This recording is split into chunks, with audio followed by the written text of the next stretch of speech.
Dans le cadre de sa résidence à Saint-Quentin en Yvelines, la compagnie Erina propose un diptyque baptisé Surréalisme encore et toujours. Demain à 20h30, le spectacle L'homme est une île ancrée dans ses émotions est présenté à la Maison de la Poésie de Guyancourt. Nous avons suivi les dernières répétitions.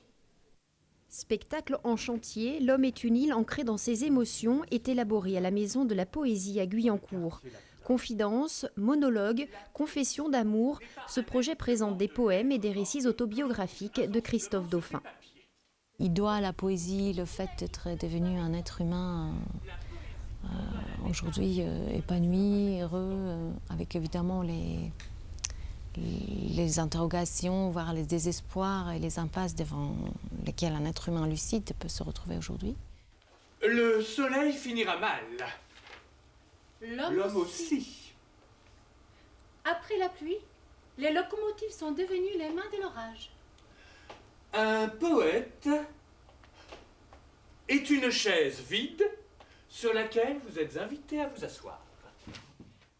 Ce qu'on cherche, c'est de donner une crédibilité de la parole de l'auteur qui est basée sur une organicité, sur des impulsions du moment, de nous, comédiens, indépendamment des rôles, même si finalement il y a des figures qui se dessinent.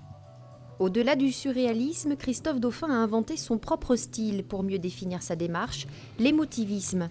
Il a fallu le recréer sur scène.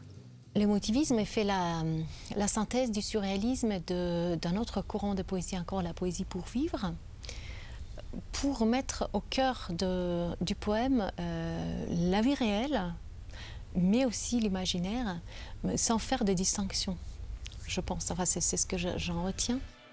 La mise en scène n'est pas encore achevée, le spectacle sera présenté dans sa forme définitive en novembre prochain. Vive Jean Sénac!